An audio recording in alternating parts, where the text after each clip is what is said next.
My parents wanted me to drop out of college to support their lazy golden child at our family shop. When I refused, they cut me off financially, so I moved out and went no contact. I grew up in what I'd describe as a typical small-town family. My parents owned a family shop that had been passed down for generations. It was the kind of place where everybody knew each other, and everyone expected you to play your part in keeping the business afloat. I have an older brother. Let's call him Josh. Josh was always the golden child in my parents' eyes. He could do no wrong, even though he was lazy, entitled, and relied on everyone else to cover for him. Growing up, I was expected to pick up the slack whenever Josh didn't feel like helping out. And let me tell you, that was often. I worked at the shop every weekend, every holiday, and every summer while Josh did, well, whatever Josh wanted. Despite this, my parents constantly praised him while treating me like the backup plan. When I got into college, I thought I'd finally get a break. I worked hard in high school, got a scholarship, and was finally doing something for myself.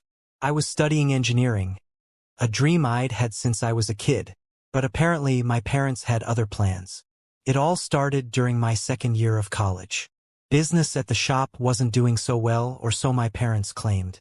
They called me home one weekend to have a family meeting. I thought it was going to be about some changes at the shop, or maybe a pep talk about working harder when I came home for breaks.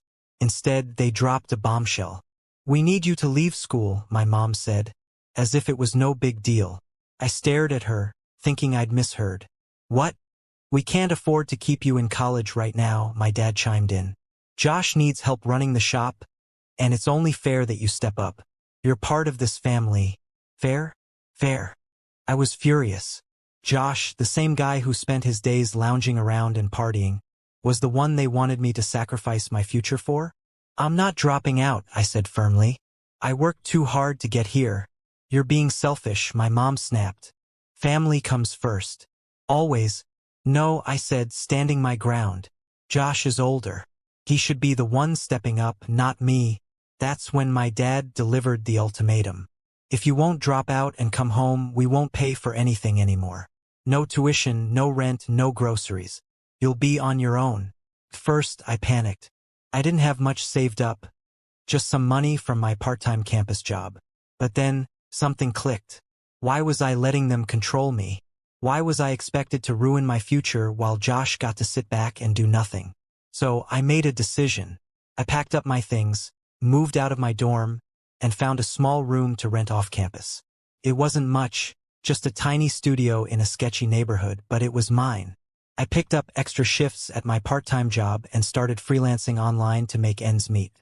It wasn't easy, but I learned how to budget every penny and prioritize my studies. I even reached out to my college's financial aid office, and they helped me secure additional scholarships. Meanwhile, my parents were furious. They called me every day, leaving voicemails about how I was tearing the family apart and abandoning my responsibilities. Josh even had the audacity to text me, calling me a selfish brat for leaving him to deal with everything, but I ignored them. For the first time in my life, I was free. Months turned into years. I graduated with honors and landed a great job right out of college. With a steady income, I was finally able to move into a nicer place and start building the life I'd always dreamed of. My parents, however, were still stuck in their same old ways. The shop continued to struggle because, surprise, surprise, Josh was doing a terrible job running it. They kept trying to guilt-trip me into coming back, but I stood my ground. Eventually, I decided to go completely no contact. Blocking their numbers was one of the hardest things I've ever done, but it was also the most freeing. It's been a few years since all of this went down. I'm thriving in my career, I've made amazing friends, and I'm finally happy. I've even started therapy to work through some of the guilt and resentment I still carry. As for my parents and Josh, well, I heard through the grapevine that the shop closed down last year. Apparently, Josh couldn't handle the responsibility after all. Do I feel bad for them? Honestly, no. They made their choices and I made mine. For the first time in my life, I chose myself.